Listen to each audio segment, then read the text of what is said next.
Well, hallelujah, and welcome to another session of Hebrew Interviews. My name's Dr. Trevor U. Dennis, and I'm your host. Today I'm with Sister Zoe. Sister Zoe, why don't you go straight ahead and introduce yourself to the world and tell them who Zoe is? Go Okay. ahead. Hello. Thank you again, Pastor, for taking time to interview me. It's unexpected, but it's a nice surprise. So my name is Zoe. What can I say about myself?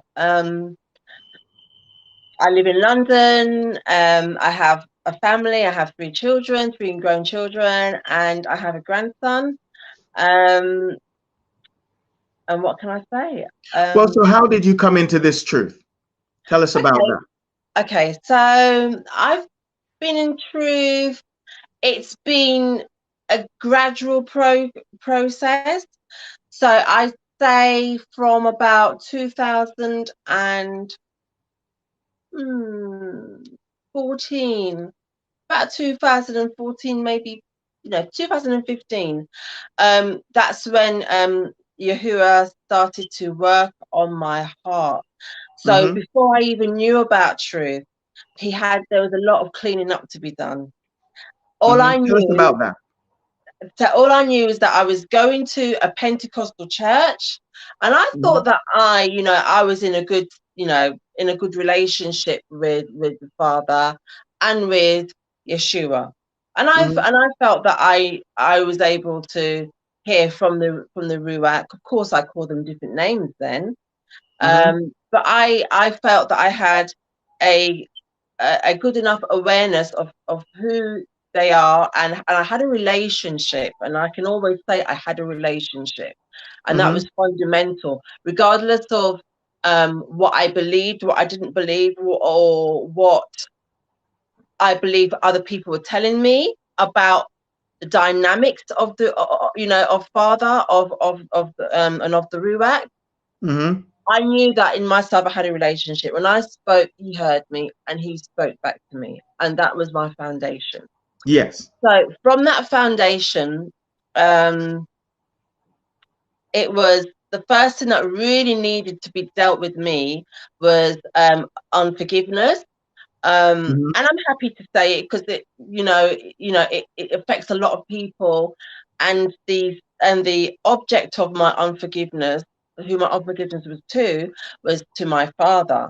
So he Mm-hmm. wasn't the best person. He wasn't there for me when he should have been. He had led a very selfish life. Mm-hmm. So moving on, um, When did 2000, things really begin to change? Yes. yeah. So 2000 and I'd say I hadn't heard from him for years. We didn't have I hadn't heard from him for chunks of my life though. But we sort of reconnected in 2004, 2003, something like that. And then I hadn't heard from him for years, and then back in 2014 actually, um I just got a phone call from my family members, my aunt in Barbados, Mm-hmm. my dad's younger sister, saying, "Oh, Zoe, have you heard from your father? What's going on?" And at this point, I didn't know anything of where he was. Well, I knew where he lived, but I never heard from him. He never kept in touch, so I Mm-hmm. didn't know anything was wrong. So Mm-hmm. my auntie was like really sort of like panicking, like what's happening with your father? And we hear that he's in hospital with pneumonia. I was like, what? Mm-hmm.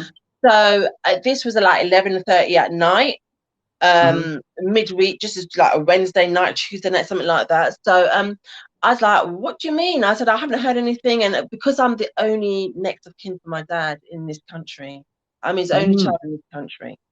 I have an older brother. Again, that relationship is estranged, and he lives in Barbados as well, and he's never been to the UK. So I'm the only one for my father. Mm-hmm. Um, so I was like, okay, what's going on? It's like I don't hear from this man from time to time, from years for years, and now my auntie's calling me, and because it was my auntie, I wanted to put her mind at rest, because she was very good to me when I used to go to Barbados, and she loved me so much, and she Mm-hmm. showed it.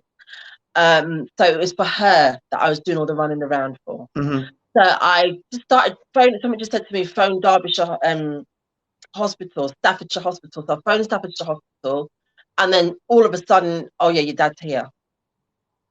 I didn't know. So anyway, it turns out that he hadn't got pneumonia. He had a stroke, and a quite Wow. severe stroke that had him immobilized. And so it happened like maybe 2 days before.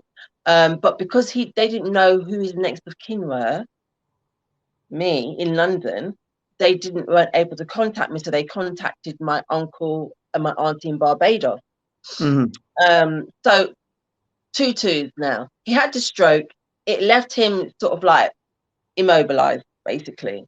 Mm-hmm. And I remember seeing him in the hospital bed, and then he said, with a stroke, you have sort of like memory relapses, yeah?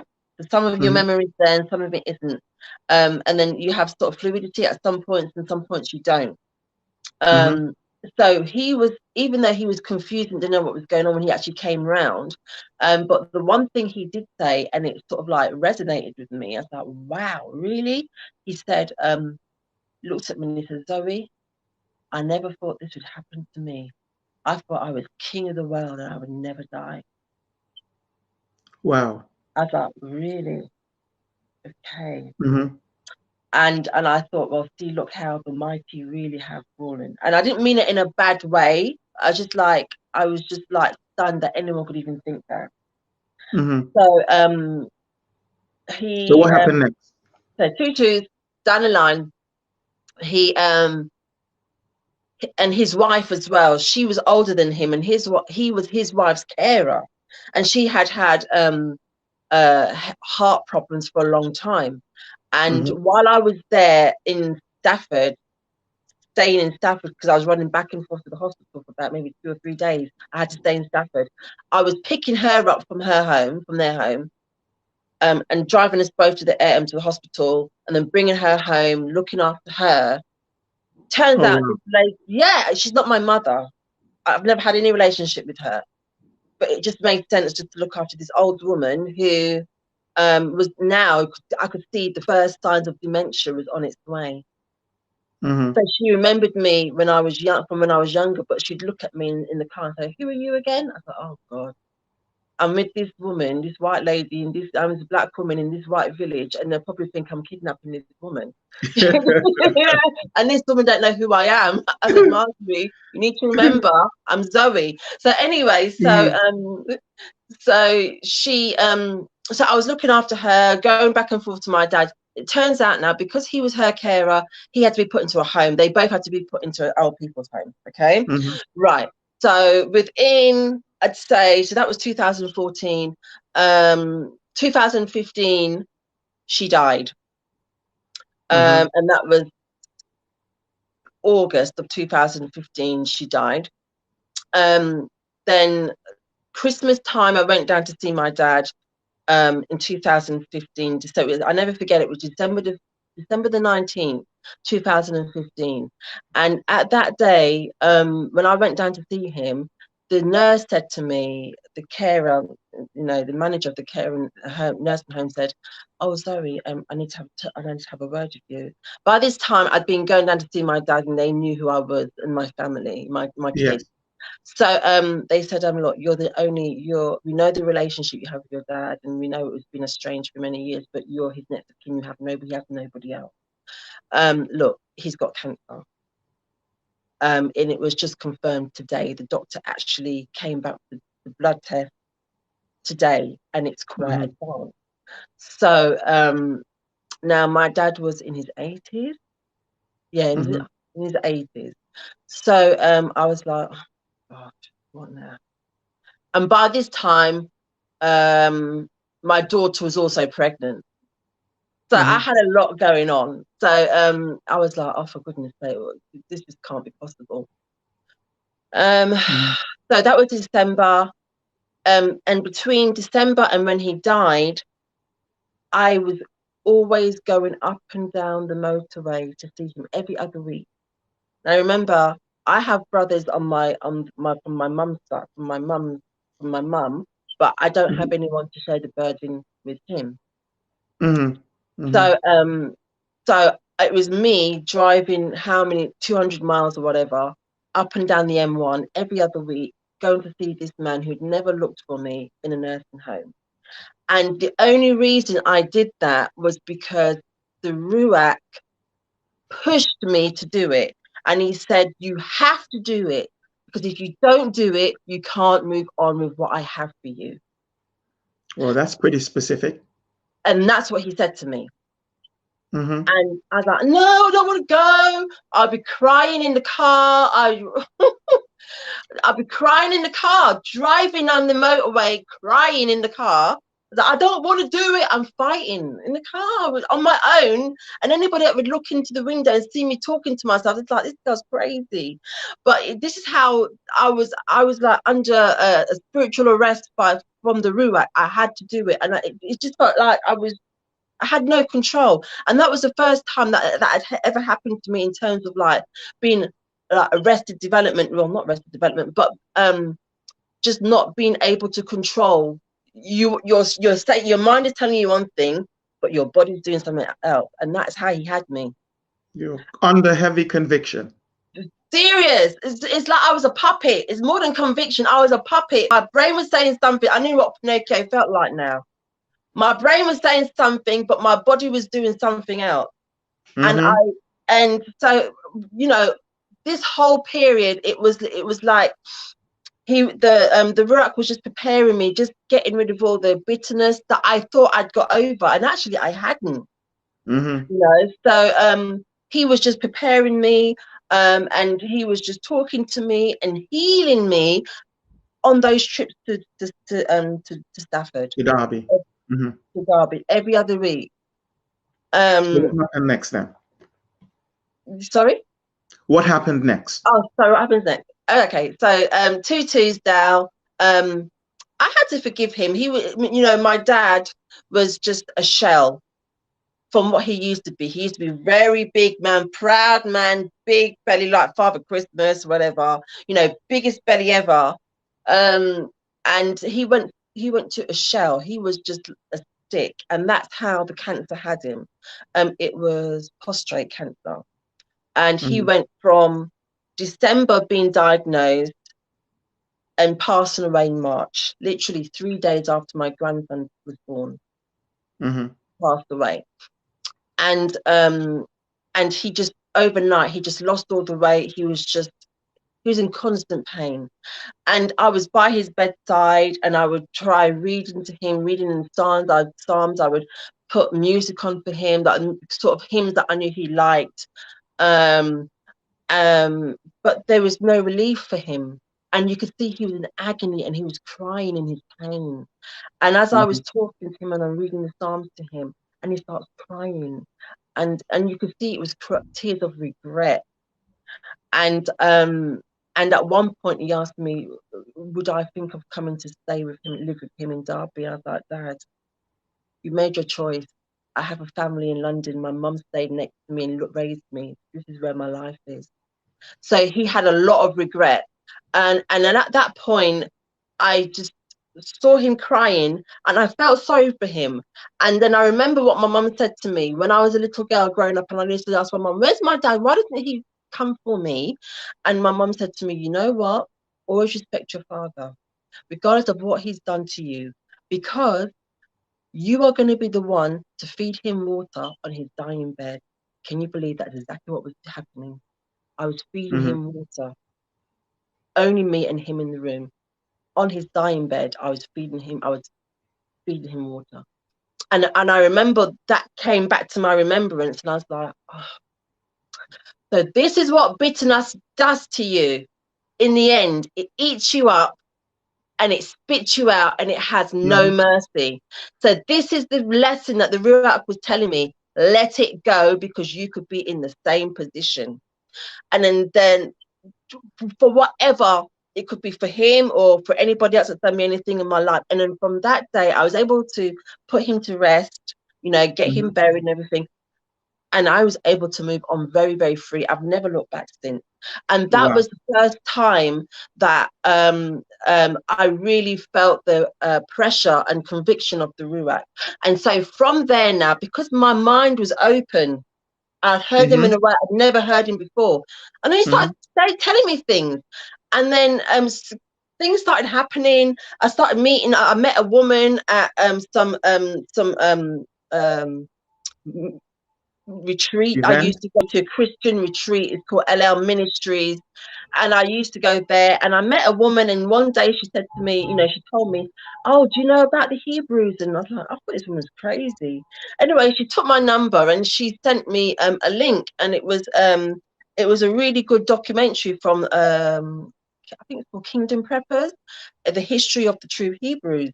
And that was the one that I listened to it. I watched the video. It was a YouTube Hmm. video, and Hmm. it really convicted me. Well, first of all, I Hmm. thought they were nuts, and then I read it. I Yeah, watched I it know the that second feeling. time. Hmm. Yeah, I read it the second. I watched it the second time, and then it's like, oh no, this is right actually, because I was going through history. So I was Hmm. thinking, in Hosea it says, "And you will be taken away in ships." I'm thinking, hold on a minute, the Babylonian captivity wasn't by ship. I might be wrong, but That's I'm right. sure it was land. I said the Hmm. only, and then it said to the Italians, and at that to the Greeks, sorry. And I said, oh, hold on a minute, the Greeks symbolize Europeans. Yeah, that's Joel 3. Yeah. Joel, is it Joel? Joel, right. So the Greeks symbolize Europeans. And in ships, what does that sound like? Oh, the Middle Passage, yeah? Hmm. Slave trade. And That's correct. at that point, that's when I knew it. I said, oh, and it was like I sat here where I'm sitting now watching my television, and I was like, I just burst out in tears. And the first thing I said was, I repent. I'm sorry. I didn't know. And and Wow. and yeah, it was just very overwhelming. That was it for me. It was stamped on my spirit. That was So it. let me And see if I get this then. The turning point for you was when he started to speak about Deuteronomy 28, verse 68, where it says that they went into slavery by ships, and Joel chapter 3, where it basically said that they sold them to the Grecians or European. Is that right? yes. And in that, Okay. and in Joel, it also mentions about you'll be going into captivity in ships. Okay. So it's either Joel or it's Hosea. I don't think that's Joel, but nevertheless, I what think it's happens Hosea. next then? Yeah. So so it mentioned the Grecians, and it mentioned going back into slavery. But Yeah. no, it mentioned being taken to a land you do not know in ships. Hmm. Right. So when I heard that, I said, oh my goodness, I'm sold on that point. Because when I think to myself, well, Babylonian captivity wasn't by sea, it was by land. That's right. If you look at the maps, and the only captivity I know that is by ship plus the curses Hmm. only equates to Middle passage slavery. the middle path of slavery. Yeah. That's right. So um, at that point, I was very receptive to my spirit was just very receptive. Okay. There had been at that point as well. I had started keeping the Shabbat, Hmm. and Oh, you started doing that early. uh, listen, you know what? And I say this for real. When you start the Shabbat, even if you don't know why you're doing it, then everything else opens. Okay. Everything else opens. Even if you say, "Oh, I'm just doing Bible study on a Saturday, private Bible study," it's Shabbat keeping, and you don't even realize, because that's what I was doing. All of a sudden, while my dad was in hospital, in fact, this is one of the weeks when I was driving down to Stafford. Sometimes I would go and stay with my auntie in Leicester, and then the night before and then drive down to and stay with her and do the back and forth to Stafford. It was halfway point. Yeah. So while I was staying with my auntie, they are 7-day Adventists, and her husband he kept on saying, oh, one day I was staying there and he kept on saying, oh, if you don't keep the Shabbat, you won't be saved. And I was like, at this time, I was still going to Sunday church. And I said to my auntie, why does Uncle keep on talking about if you don't keep the Shabbat, you won't be saved? What does that mean? And it really got to me. Normally, when he'd go off on one, nobody listened because he's going a little bit senile, yeah? But this time, it's like this was his message for me for the whole weekend. And he kept on saying it. He wouldn't leave me alone. And he didn't, I don't even think he knew why. And when I talked to my cousins, and my auntie, I said, it was Uncle Bunny he was the one that got me into Shabbat keeping, to be a Sabbath keeper. It was him. Because when my auntie said, Zoe, well, the Bible says that you need to keep the Shabbat and this and this and that and that. And but she didn't explain it very well. So because of his sort of like badgering about it, I opened my Bible and I went to Leviticus 23. All of a sudden it just opened and I saw the Shabbat. This is the first feast. You should keep it holy for all times. This is a holy convocation for all times. So I said to myself, well, hold on a minute. When Father says all times, it means all times. And all times is not up yet because I'm still here. So all times is not concluded. So I said, if Shabbat means all times, then all these other feasts after it, listed under Leviticus 23, it must be applicable to them as well. Yeah. Oh, so what have we been doing? So that was when it first started. I didn't know anything about the Hebrew Israelites. I didn't know anything about my ancestry. I didn't know anything. I just knew that I needed to keep the Shabbat.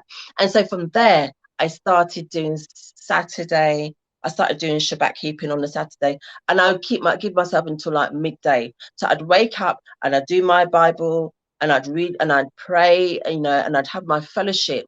And then I noticed all these things started to download in me all of a sudden. That's right. Downloading. So from the time that you keep the Shabbat, that's when the download happened, and that is the truth. Yes. So yeah, and you don't even know you're doing it.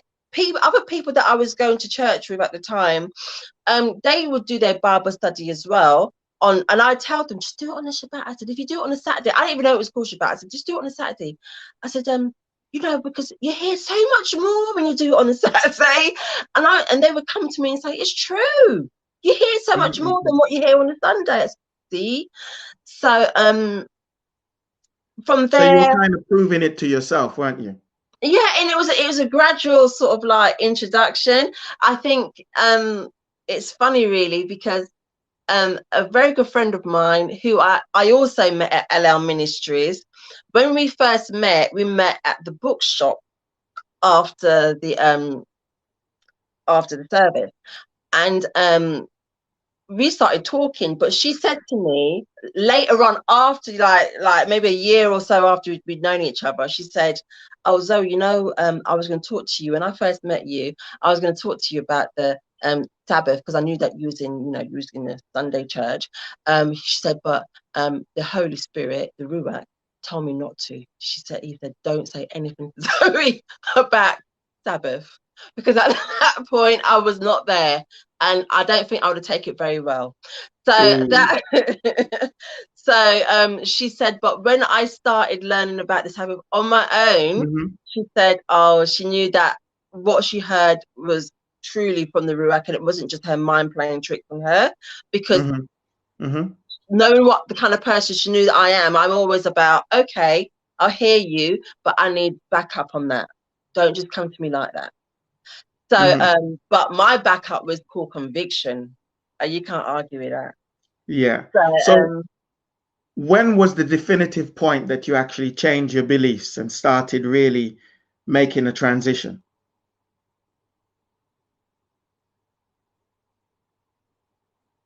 There was not a definitive point, I'll tell you the truth.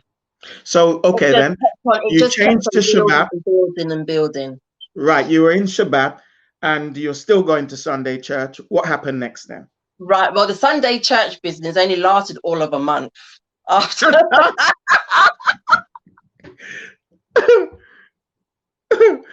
I Only dare not last. ask what happened before that.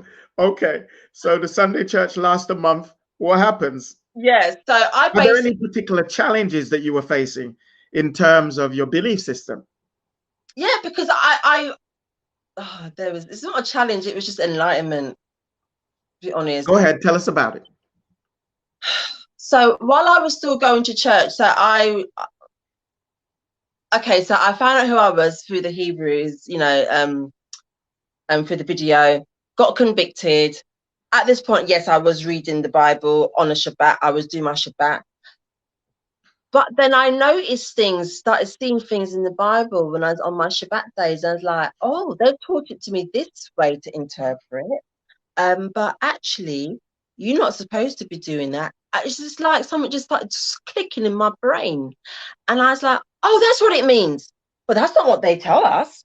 Oh, that's what it means. And then next minute, someone started saying, don't listen to the commentary. Don't listen to the commentary in the Bible. Yeah. Don't. Because I kept on picking holes in the commentary. I was like, Yeah. that's not right. That's incorrect. What do you mean you Wow. don't know? I Yeah. was Yeah. doing this. I was proper sort of militant on it.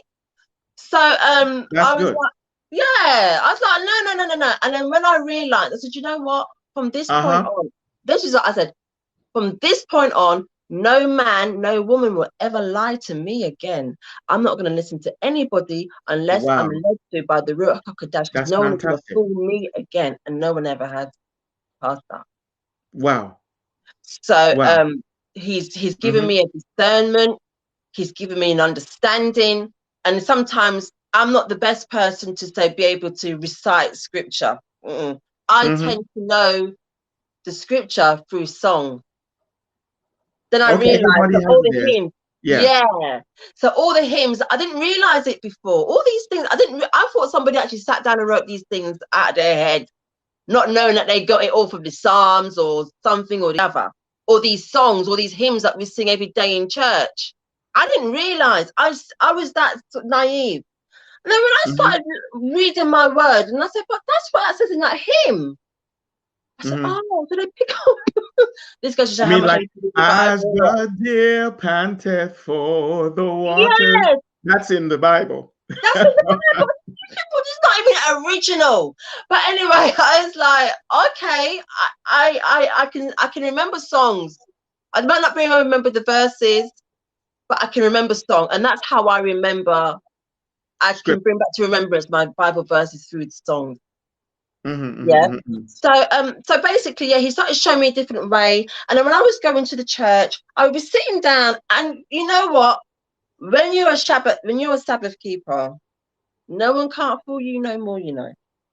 So Mm-hmm. especially when you're running with the Ruach, you ain't gonna be fooled easy. I'm sitting down amongst these people, looking at these people, looking at the bishop, not even past the bishop on the stage. Mm-hmm. Mm-hmm. And I'm like, you're a Sabbath keeper.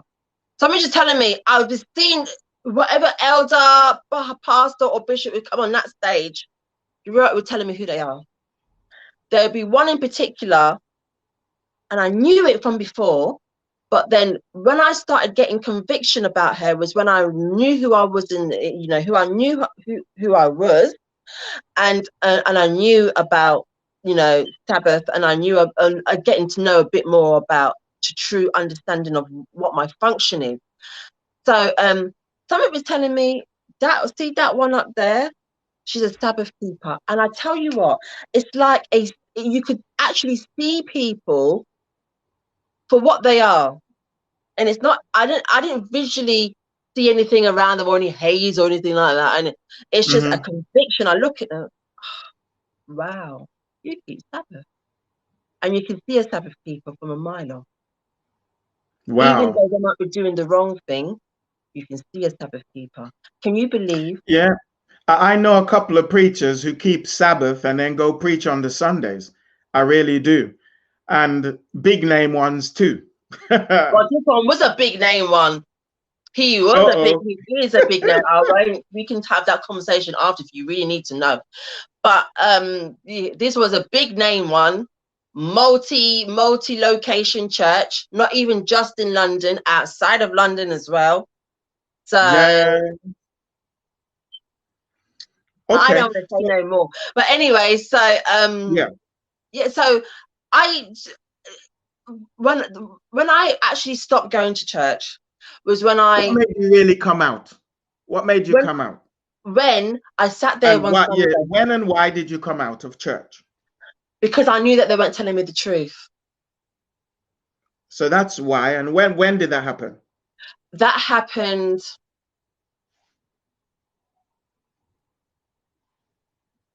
That happened maybe.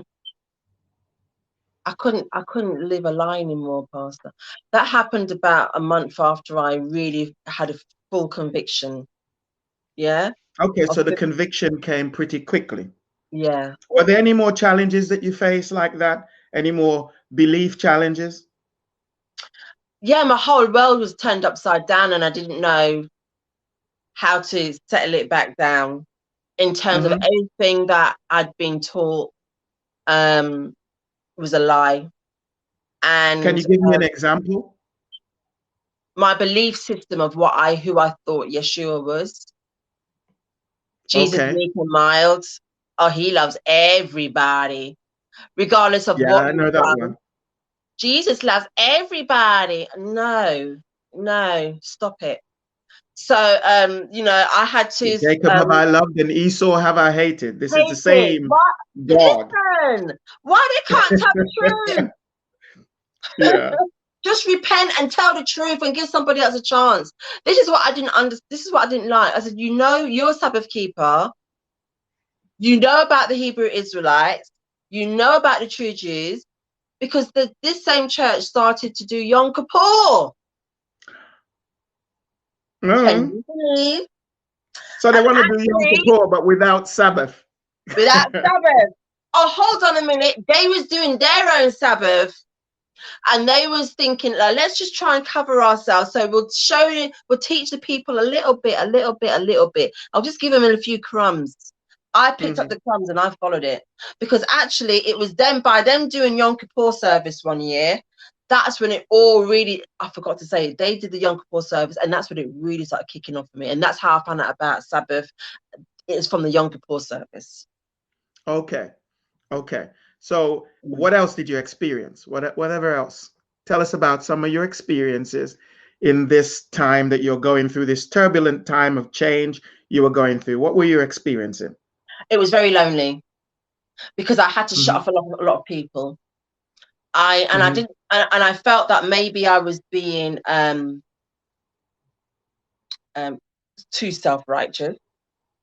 But I realized I wasn't because they don't get it and I can't Hmm. dumb myself down with you. So you lost some Um friends. yeah. It wasn't anything sort of like nasty or anything. I just stopped communicating. Um I tried to tell a few people about it and then I realized that, you can tell so many people and they just don't get it. And in fact, some of my friends from the church, and one of them actually said, "Oh yeah, I know about this. We was doing this 2 years ago." So what? So what are you still doing here then? I said, "You Hmm. should be teaching me." Because I Hmm. know, but the church broke up and this and that and that. I was like, we're not on the same level. I need to shift. Hmm. So I just stopped talking. If anybody wanted to hear what I had to say, then they knew where I was. I spoke to a couple of them about it, and they just was very unreceptive. They weren't rude or anything, and we weren't rude. And it's just that that it's not for everybody at that time. Not to Hmm. say they won't, but at that time it just wasn't for them. And the Ruach told me to keep quiet. So Okay, I that's did. an important point that the Ruach told you to keep quiet. So we Yeah, talk to the people that we feel urged to speak to or a compulsion to speak to. But there are certain people that Father already knows that it's no point talking to them. yeah, You've experienced that. There's yeah, people that you're speaking to, and it's like you're wasting your breath, throwing yeah. pearls before swine. That's what I used to say, and nobody needs to get it. I was Mm-hmm. like, I'm throwing pearls before swine here. And people are like, what? It's okay, you'll get it one day. But yeah, so it was a lonely walk. And and it can break up families. What are your experiences? Do you have any other experiences apart from the loneliness of your walk that you want to share? Yes, it gave me freedom. It gave me a power to know who I am, and then I could start asking the right questions because I wasn't asking the right questions before. Mm-hmm. Keep going. Go ahead. So I was asking Yeshua that, what do I need to be saying? What I don't know what to ask, and I pray for the Ruach to guide my mouth and guide my prayers. I don't know what I should be praying for, but I just put my faith in Him. And so, as I was speaking, I'd always spoken in the Ruach. So I started realizing as I was speaking in the Ruach, I could start interpreting what I was saying. Mm-hmm. Just bits. I'd have a not word for word, but I would get a gist. And I was like, hold on a minute. In my mind, I hadn't planned to pray about that, but it was slowly just led by the Ruach. And that's Mm-hmm. how it's supposed to be. Mm-hmm. So I realized I was getting a lot more militant. Um, I was getting a lot more discerning. But like I said, it gave me a freedom to know who I am and a confidence. And it answered so many questions in my life in terms of how His hand had covered me all my life, all the things that have happened to me that I shouldn't even be here. But Mm-hmm. and even knowing why I'd always been a person that I was never a friendly person. I didn't carry lots of friends, even like growing up, I'd have my friends, but like you'd have some of the girls at school and they would have loads of friendship groups, and then I was never one of those people who had big friendship groups. I had Mm-hmm. friends and good friends, but and so I realized that I'd always been kept away, kept out of a lot of things. So a lot of Mm-hmm. things started making sense to me. Um, the way I operated started making sense because it's like, the Father knows. He knew who I was he knew who He made, and He knew my Mm-hmm. function. I just didn't know my function. He'd given me all the talents and gifts that I needed to live out those functions. I didn't know what Mm-hmm. they were yet. So it started to make sense when I started to understand what my function was. When I asked Mm-hmm. Him what my function is, it started to make sense, the character He's given me and the abilities He's given me, because this is the function He wants me to play out. That's where Mm-hmm. I am in the kingdom. So it's you have to be obedient, and I Mm-hmm. found that when you're obedient just a little bit, He gives you so much. I'm like, Daddy, this is loads. Mm-hmm. Just obedient, just a little bit. Go and talk to that person. Oh, I don't know. Go and talk to that person. You go and talk to that Mm-hmm. person, and then this door opens for you, that door opens for you. The next, I was like, what? I said, this is too much now. This is just a little bit of what I have for you. Just obey. That's wonderful. That's wonderful. So, in terms of how different has it been for you since you have made the transition? In fact, we actually didn't, we found out that your transition was gradual and that there were some things that just happened to you that slid you into the truth, so to Mhm. speak. Yeah. But I still haven't got a sense of when did you actually make that major change and or move into, did you move into a congregation or something like that? Okay, so I was alone. I was Oh, alone for about wow. a year. No, not a year. I'd say maybe 6, 7 months. Um, Okay. Then what happened? yeah. Yeah, I was alone for about no, longer than that, nearly a year. Let's call it nearly a year. Okay. Um, and um, and I started saying, "Oh, Father, but I'm lonely. I need fellowship." So I was listening to YouTube videos. At the same time, again, it's like the Ruach is hot on you. It's like when you give yourself to him, he's completely hot on you in terms of he won't let anything, he won't allow you to be misdirected.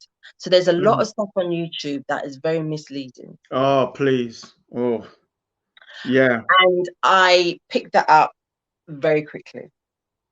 Move on to the next. So I there was a couple of channels that I used to listen to that were in sync with what I needed to hear. Hmm. Um, there was a few of them like the Watchman reports, Whited Out Hmm. series, and them. There's a few, just a couple of others. I was very selective. I said I'm not going to allow my mind or my body, my mind or my spirit to be polluted. I'm done with all of that nonsense. Hmm. Hmm. So, and as I was adamant, the Ruach was faithful, and he guided my mind, and he brought my discernment was just like top, top, top, top. They start talking any nonsense. Like, no, no, that's not what the Bible says. No, no, taking it out of you've taken Not that what out the of, Bible says. yeah, yeah, you've taken that out of context. We're not having that. Next, I don't like all that. Let's move on. So I was doing that for, yeah, let's call it a year, just under a year. And I was like, Daddy, I'm lonely. I need fellowship. I need to see other people now. How can I keep the feast on my own? I don't even know how to keep a feast on my own. What do I do? Um, and so he led me to a congregation, um, Bet's Lexicon in Stamford Hill. That was my first congregation, and I Hmm. never forgot. I walked in there, and yeah, and it was like a breath of fresh air for me. I loved it. Hmm. I Hmm. absolutely loved it. I stayed there for a while, and then maybe 2 years, and then it was like Father was calling me away again. You need to spend some time on your own again. You need to start hearing what I have to say to you. So he started to teach me the next level. And there's Hmm. nothing wrong with the congregation. It's just that he wanted me to learn something the next level. Hmm. Um, and it's not been easy. Um, So basically, you outgrew the congregation. yeah, I don't like saying that, but yeah. Okay. And then, what happened after that? Um, I mean, I went back from time to time to see how people were getting on and just see what was going on with the congregation. And by the way, my mum goes there, so I Hmm. introduced my mum to the truth, and she, like me, a couple of times it took her a bit of time to get it, and all of a sudden it's like the penny dropped one day. So huh? I said, "Mother, I've been telling you." Anyway, Yeah. so so she goes there. I had the All, privilege of meeting your mom. Yes. yeah, yes, she's a wonderful lady. So she's still there, and she's loving it, and she's getting ready to go on their past. They were supposed to be doing Passover, but obviously everything's shut down now. They Hmm. can't go away. Hmm. So but yeah, she's loving it, and I'm just so thankful that the Father brought my mother. I didn't have to lose my mother on this journey, you Hmm. know, Hmm. and he brought her in very early for me. So you have each Amen. other, yeah. So So, are there what any more experiences you want to share with us? Any more important experiences?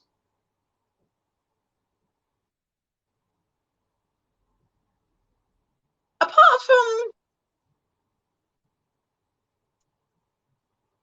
I think apart from just being obedient and seeing what he does, and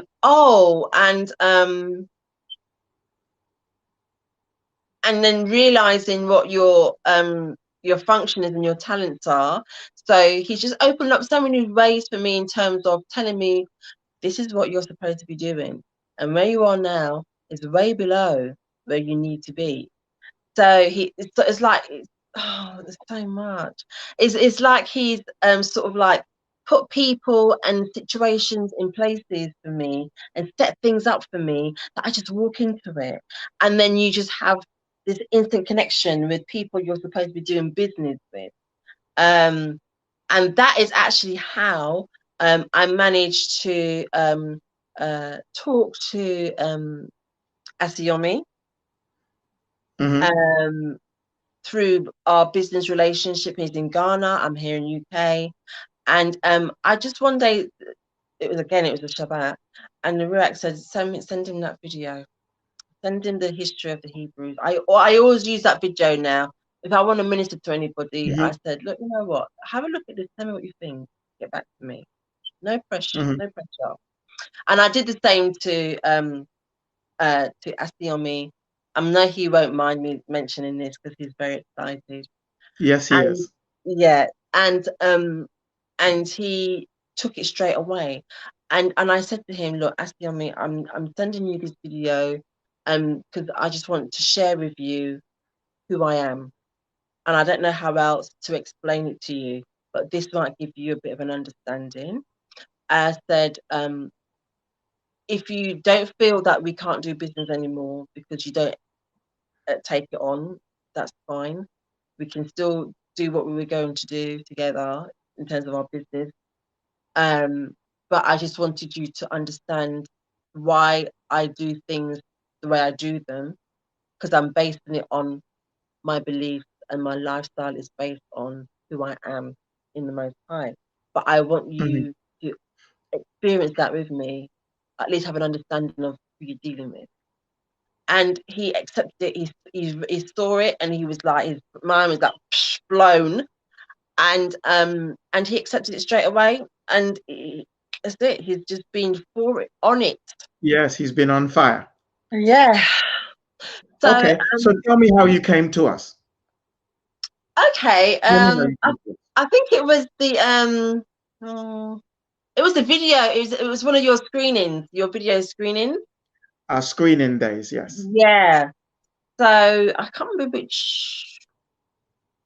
I can't remember. It was I think it probably was the Hebrews to Hebrew. Negroes. Yeah, that's the one, the first one, yeah. So Mm-hmm. that's when I first heard about you guys, but I don't know who told me. Was I it can't remember who perhaps told me. Eileen?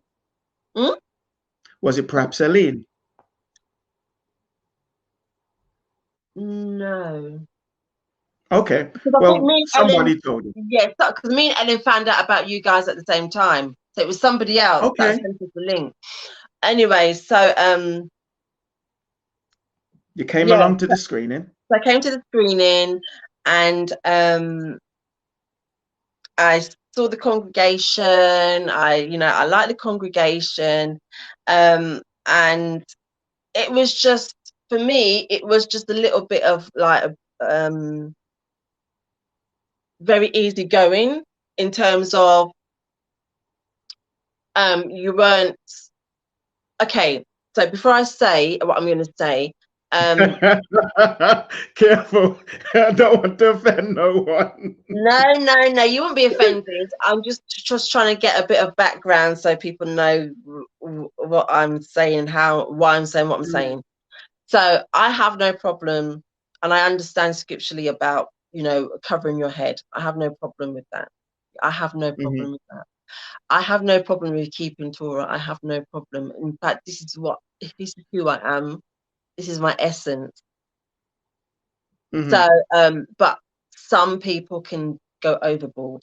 And I found that in certain congregations, certain people, they're more about the outer look than the inner Mm-hmm. heart.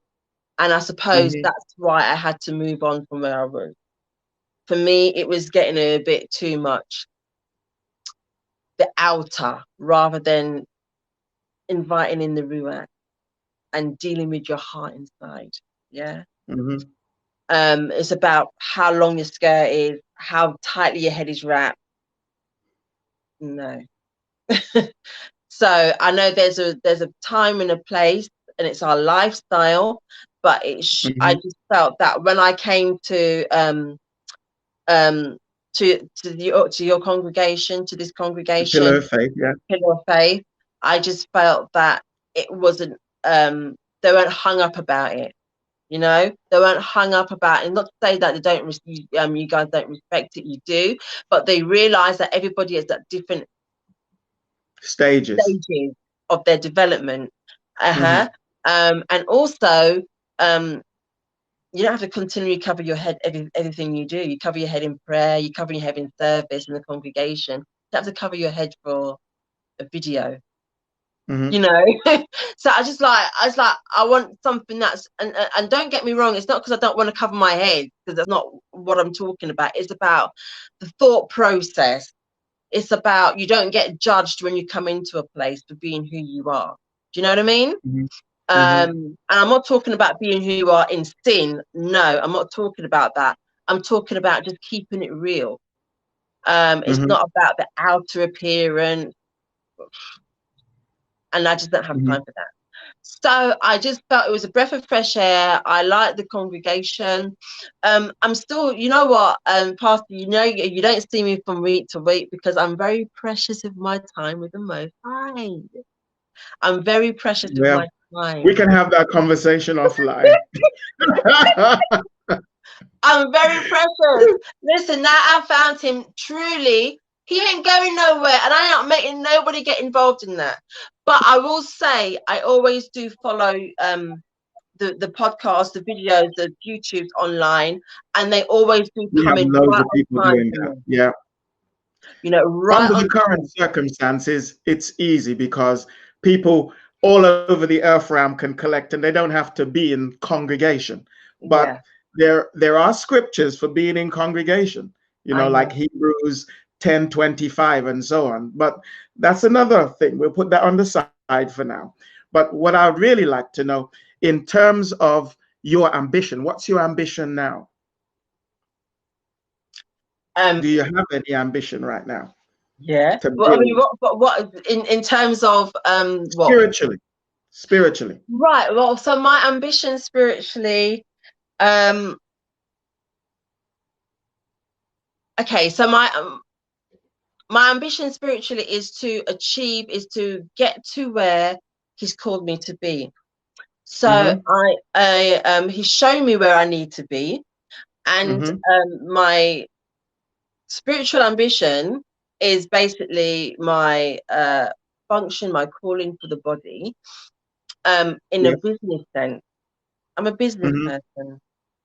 This Mm-hmm. is what my mind is download of different ideas, and it opens up opportunities for me. Mm-hmm. Um, but That's I good. know, but I know that calling, it's not just about the business. Uh, it's about developing the body. It's about the money. Not from, it's not mine. Whatever happens, the influence, the networks that are going to be generated, it's not for me. It's for the wider Mm-hmm. body.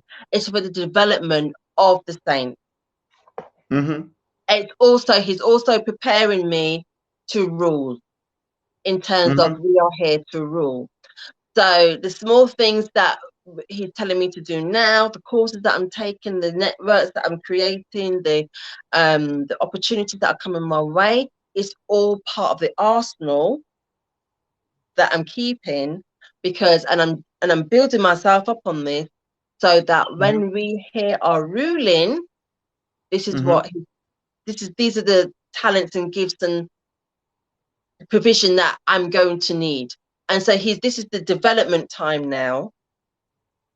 So Okay. developing myself now, spiritually, commercially, because you have to give excellence to the kingdom, not no wishy-washy, shoddy. Oh, he knows my heart. If you know you Mm-hmm. need to be in a certain profession, or you need to have certain skills, go and get your qualification. Now, qualification is not everything. You might just have the skills just to do what you need to do. But in Yeah. terms of what he's called me to do, I need that Mm-hmm. qualification. And it's shown me Okay. very clearly, because it's a very skilled qualifications, that I need it. And it's actually something that's very natural for me, but I need it. I need the sort of technical understanding, the academic understanding. I need it. So that's all part of the process of where he wants me to be. So I have to be very obedient, and yeah, I just want to fulfill what he's shown me. And in fact, what the little he's shown me, I know there's a whole lot more.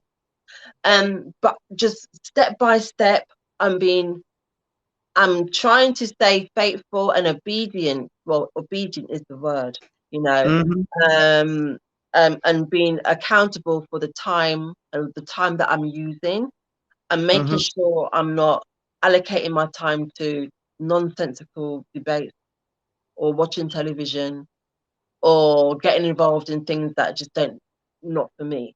I have to be accountable for the time he's given me. That's good. And yeah, so that's my ambitions to. I just want to see, and I also want to. Oh, Pastor, when I tell you, sometimes Father has me doing some things. I'm walking streets, and I'm taking control of the territory. That's intercessory prayer. Yes, that's me. So So you're an intercessor. I'm That's right. interested. That is what I love doing, and I've become more radical with it. I'm not shy anymore. I used to be like, oh No, my God, you're not shy. I can't. Thank you. I used to be like, oh, I can't say that. Oh, but Jesus loves everybody. No, I need to talk the truth. So Hmm. um, I've become very radical, and maybe it was from last year that the Ruach said to me, you need to start going and claiming the street. These streets are Hackney. It's not for you. Can't live here, and craziness is going on out there. Hmm. You've You're been in charge placed. spiritually. Yeah, I've been telling me to go and So take territory. here we come now. Here's a big one. You've been in this truth a while now. So you've experienced some things. What do you like most and least about being a Hebrew apostolic? I think the least is, like I said before, you lose friends, and you can lose family. Okay. So what do you like most? Freedom, The freedom, spiritual freedom. spiritual I freedom. guess, yeah, you can because you do get feel like you're a different person. You Yeah, feel authority. You experience the peace that you missed when you were in Christianity. I understand that. Or in something else. Now, people out there who might be hearing your story, what would you advise or recommend them to do? to do for. Well, they're hearing your story and you've been through some stuff. Do you have any advice for them? Or would you recommend anything to them? Some of them are stuck in church somewhere, or stuck in a mosque, or stuck in a temple or something. I think the And first they're thing. beginning to hear stuff and they're not really sure what to do. Yeah, okay, I get that.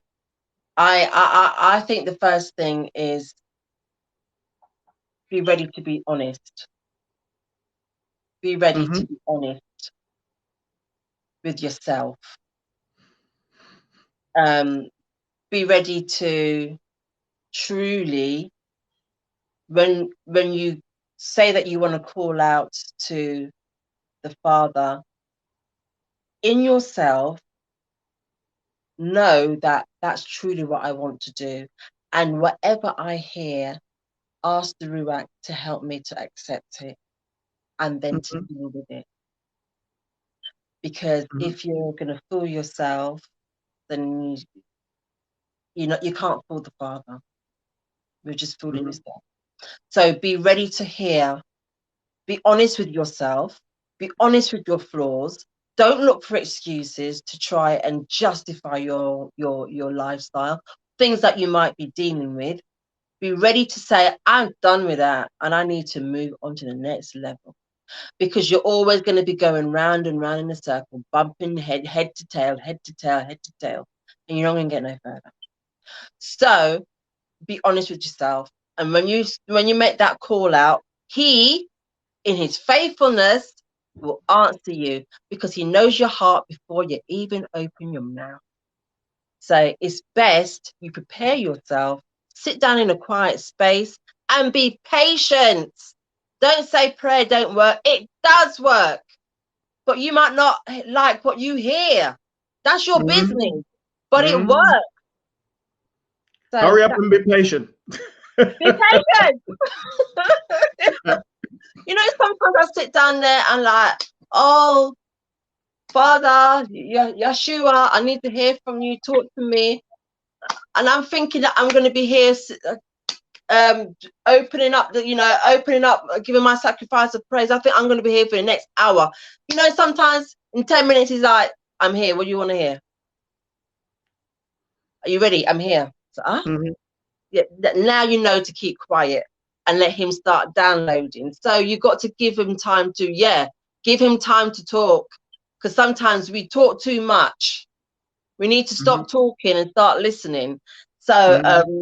and that's what I learned. It's like saying all these prayers and praise and praise and praise, and I love my praise, but then you need to know when to keep quiet and just meditate and stop. Mm-hmm. And then thoughts, they will start flooding in your mind. Mm-hmm. All right. Well, I want to thank you for your time. We've enjoyed talking to you. Is there anything else that you want to share with the people watching before we start to wrap up? I think I've said a lot. Yeah, I think I've said a lot. Okay. Well, if you had a final line to say, what would it be? Um,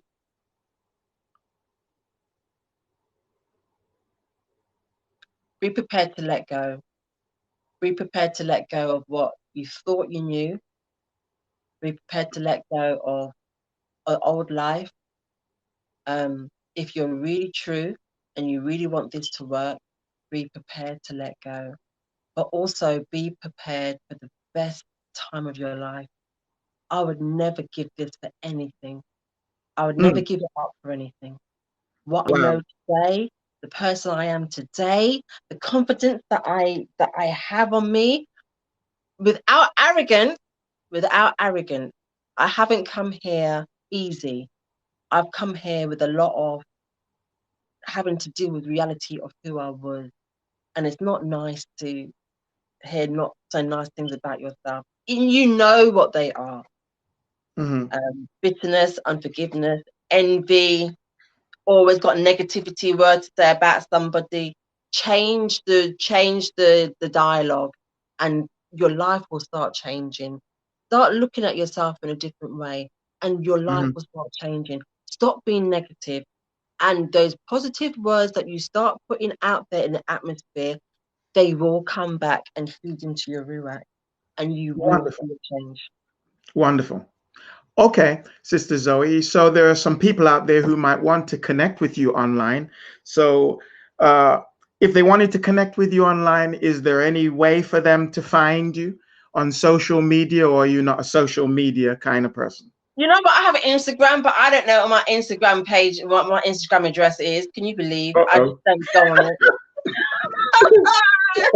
I'm following people, but I don't even know my own Instagram account. So maybe what I can do is pass it. If I can forward that on to you, and then you can give that out to people who Maybe come I who can come drop here. it in the YouTube link underneath. So if you have anything, any contacts, online connection that you want to share, you can give it to me and I'll drop it into the YouTube at Yeah. the end of this video. So thank all of you out there for watching this particular session of Hebrew interviews. We've enjoyed doing this video, and if you enjoyed it, why don't you like, subscribe, share, click the bell so that you'll get the notifications of other Hebrew interviews and things that we do as Hebrew Apostolic. I'm the Hebrew Apostolic, and until next time, I want to thank Sister Zoe and I want to thank you, and I look forward to seeing you soon and say